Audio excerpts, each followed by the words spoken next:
Canto 4. The Kingdoms of the Little Life. Then came a fierier breath of waking life, and there arose from the dim gulf of things the strange creations of a thinking sense, existences half real and half dream.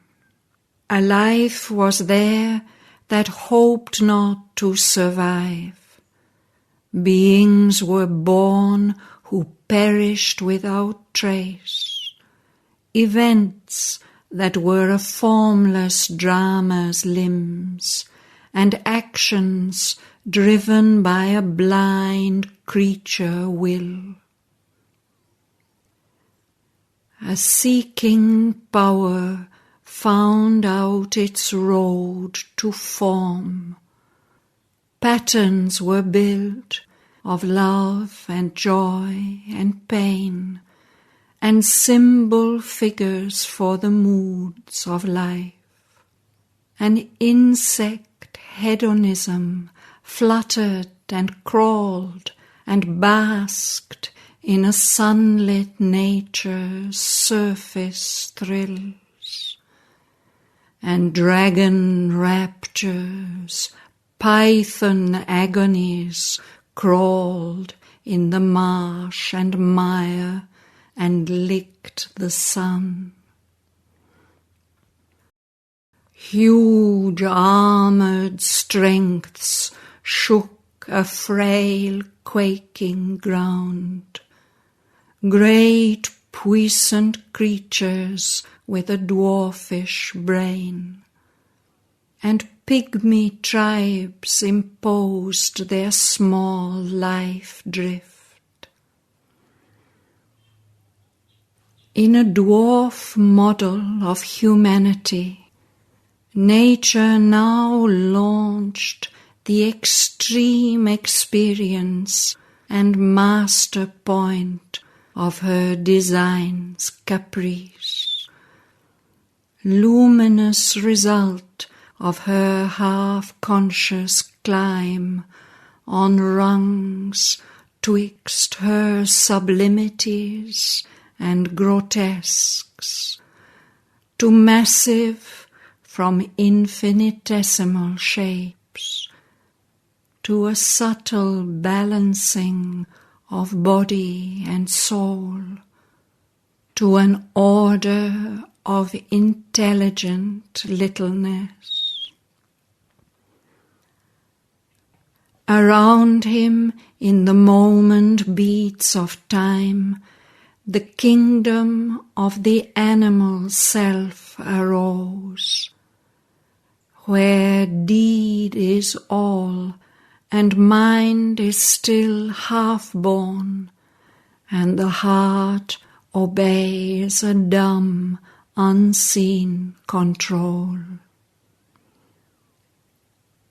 The force that works by the light of ignorance, her animal experiment began, crowding with conscious creatures her world scheme.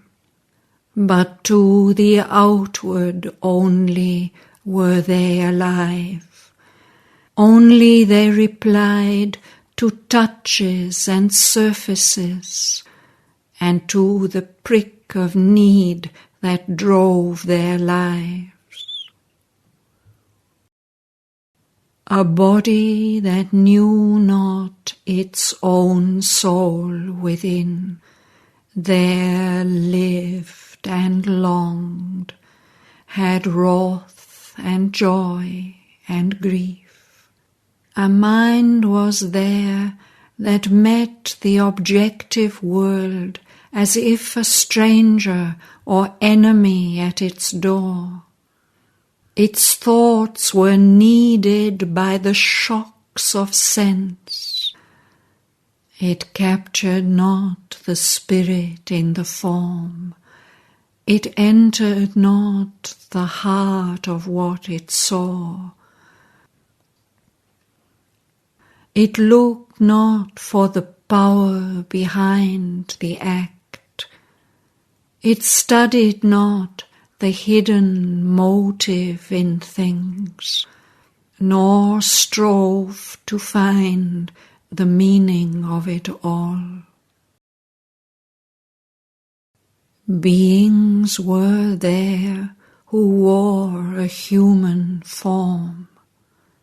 Absorbed they lived in the passion of the scene, but knew not who they were or why they lived.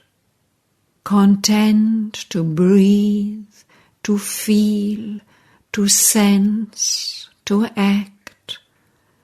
Life had for them no aim save nature's joy, and the stimulus and delight of outer things. Identified with the spirit's outward shell, they worked for the body's wants. They craved no more. The veiled spectator, watching from their depths, fixed not his inward eye upon himself, nor turned to find the author of the plot. He saw the drama only and the stage. There was no brooding stress of deeper sense. The burden of reflection was not borne. Mind looked on nature with unknowing eyes, adored her boons, and feared her monstrous strokes. It pondered not on the magic of her laws. It thirsted not for the secret wells of truth, but made a register of crowding facts and strung sensations on a vivid thread. It hunted and it fled and sniffed the winds, or slothed inert in sunshine and soft air. It sought the engrossing contacts of the world, but only to feed the surface sense with bliss. These felt life's quiver in the outward touch. They could not feel behind the touch the soul. To guard their form of self from nature's harm, to enjoy and to survive was all their care. The narrow horizon of their days was filled with things and creatures that could help and hurt. The world's values hung upon their little self.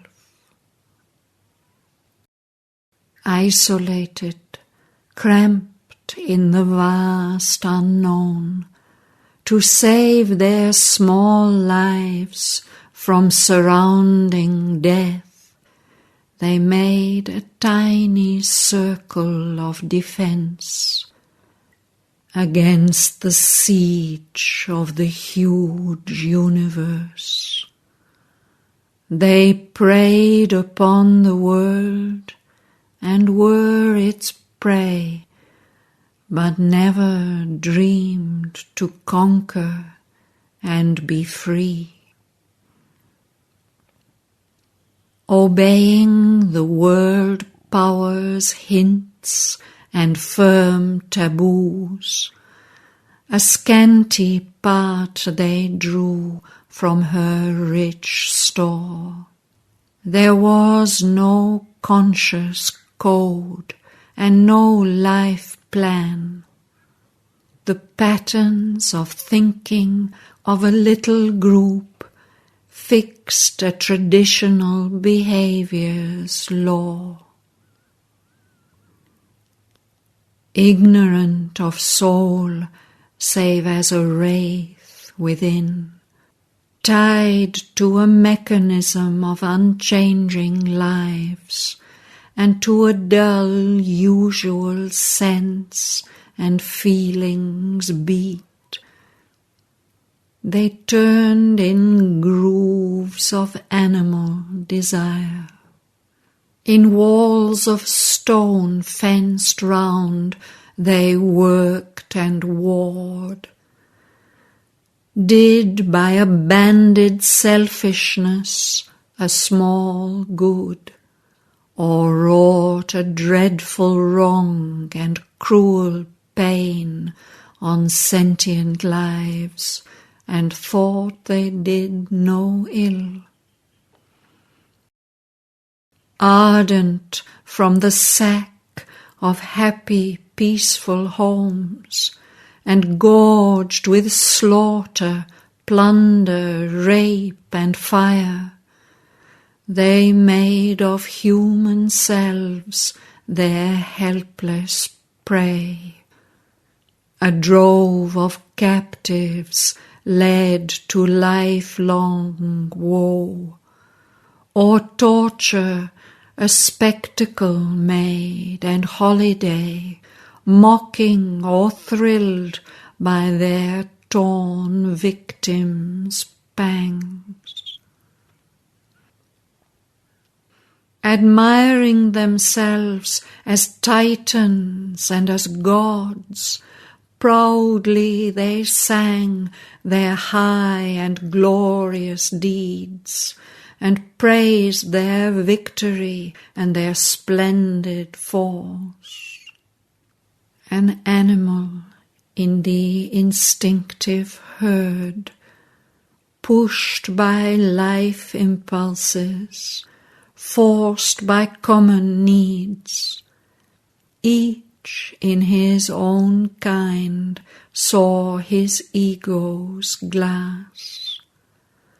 All served the aim and action of the pack.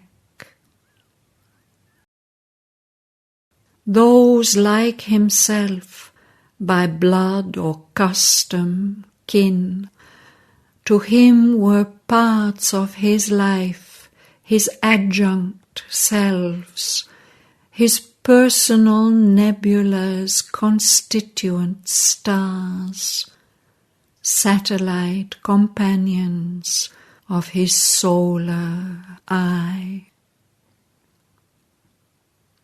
A master of his life's environment, a leader of a huddled human mass herding for safety on a dangerous earth, he gathered them round him as if minor powers to make a common front against the world, or weak and soul on an indifferent earth, as a fortress for his undefended heart, or else to heal his body's loneliness.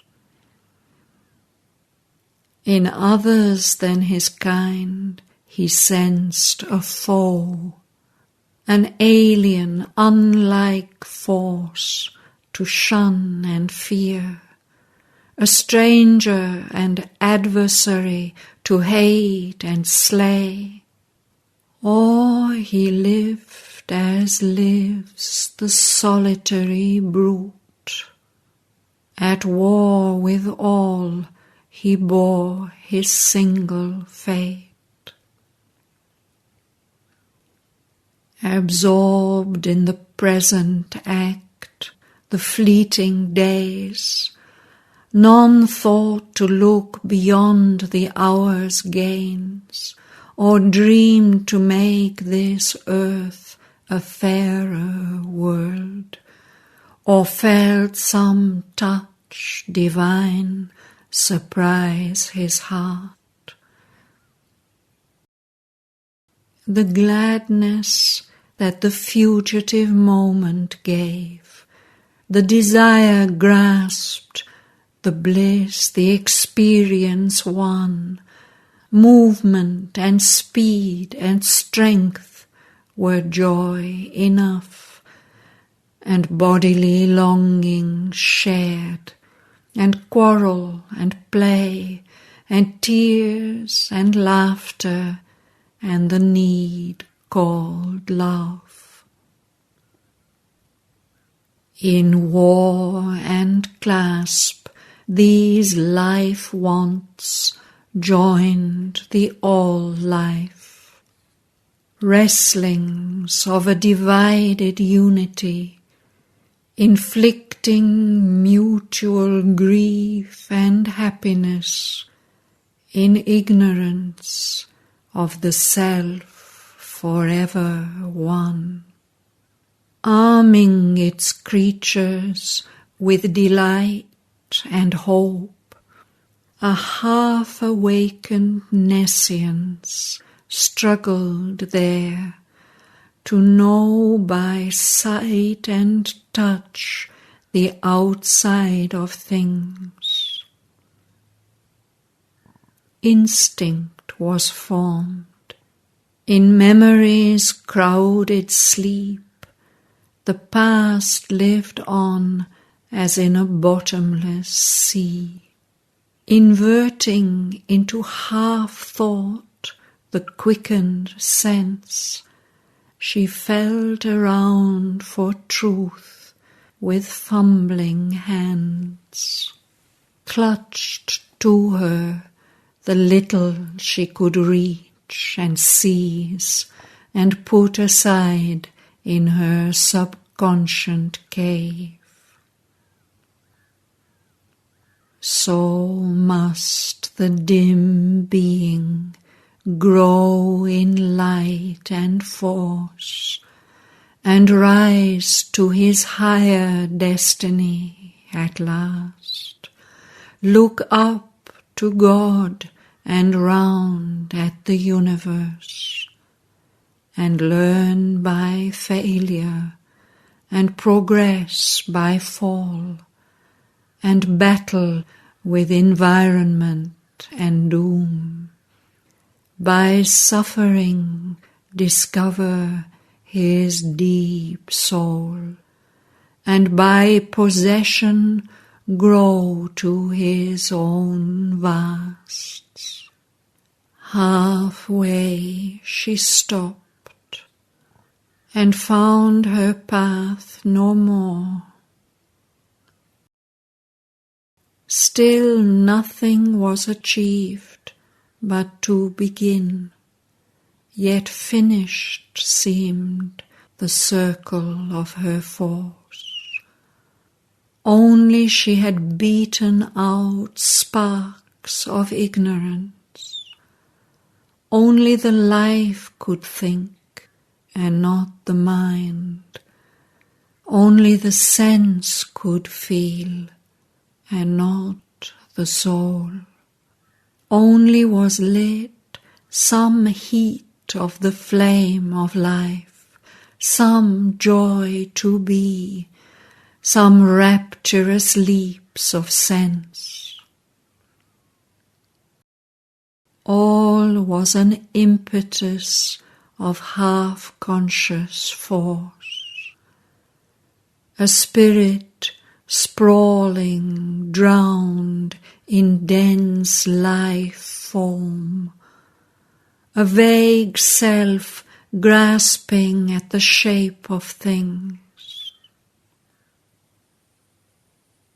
Behind all moved, seeking for vessels to hold a first raw vintage of the grapes of God, on earth's mud, a spilth of the supernal bliss, intoxicating the stupefied soul and mind, a heady wine of rapture dark and crude, dim, uncast yet into spiritual form, obscure inhabitant of the world's blind core, an unborn Godhead's will, a mute desire.